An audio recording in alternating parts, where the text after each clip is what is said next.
If you've ever sat behind the DM screen, you know it can be one of the most rewarding things you can do. But let's be honest, sometimes it can be, well, pretty frustrating. If you've ever had a thought like this pop into your head during a session, Why are my players like this? Or maybe, why are they completely ignoring the really obvious plot I laid out for them? Or how about this one? Why in the world are they obsessed with that completely random NPC? And of course the classic, why do they make everything so much harder than it needs to be? If any of that sounds familiar, well, I want you to listen really closely to this next part. Your players are not random. They're not chaotic. And I promise you, they are not actively trying to break your game. What's really happening is that they are responding, actually very logically, to the way your game is designed. And once you can learn to see how they're reading that design, a lot of that frustrating behavior at the table is going to suddenly make perfect sense. So, here it is. This is the single idea, the reframe, that completely changed how I DM forever. Player behavior is feedback. Now, when I say feedback, I don't mean they're giving you a review of your amazing lore or your perfectly crafted plot. No, it's feedback in a different way. It's a direct signal about what your game is actually communicating to them moment to moment. See, this is where the disconnect happens. As DMs, we see the whole architecture, right?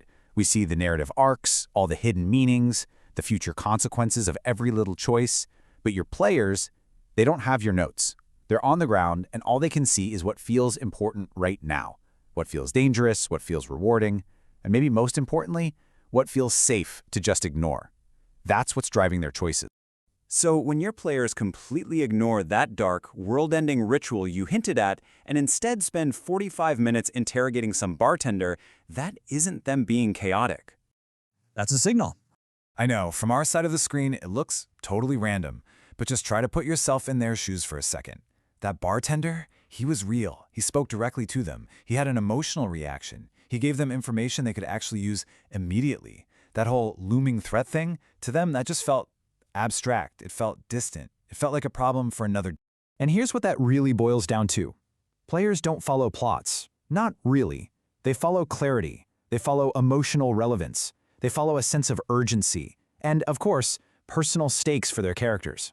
You know, one of the biggest mistakes we can make as dungeon masters is assuming our players are experiencing the game like they're reading a novel. They're not. Players are reading the game like a system. They are constantly, even if it's subconsciously, asking questions. What happens if we poke this? What happens if we ignore it? Is this thing dangerous right now, or is it just flavor text?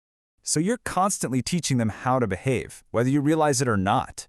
If they can ignore something and there's no visible consequence, well, they learn it's safe to ignore. If poking at something interesting just leads to confusion or punishment, guess what? They learn to avoid it. And if you keep hiding rewards behind totally random details, yeah, they're going to learn to chase down every single random detail you mentioned. So, you see, this isn't misbehavior, it's just adaptation. They're learning and adapting to the rules of the system that you've built.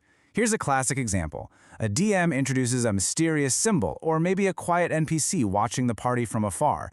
The players don't engage. And later, the DM thinks to themselves, I guess my players just don't like mystery. But before jumping to that conclusion, maybe try asking a different question. When your players have been curious in the past, what has your game actually taught them about curiosity itself? Just really think about it for a second. At your table, does being curious lead to genuine progress? Does it unlock meaningful choices for them? Or does it usually just lead to vague answers and frustrating dead ends? Because players learn very, very quickly what kind of curiosity actually gets rewarded in your world. So no, your players aren't random at all. They're actually being incredibly logical. They are simply responding to the things you put in the spotlight, the parts of your world that actually react to them, the actions that create real consequences, and the elements that, to them, truly feel alive. And I promise you, once you start to really see player behavior this way, as feedback, not as resistance, your entire approach to dungeon mastering is going to change. You stop feeling like you're fighting against them, and you start designing for them. And that, well, that changes everything.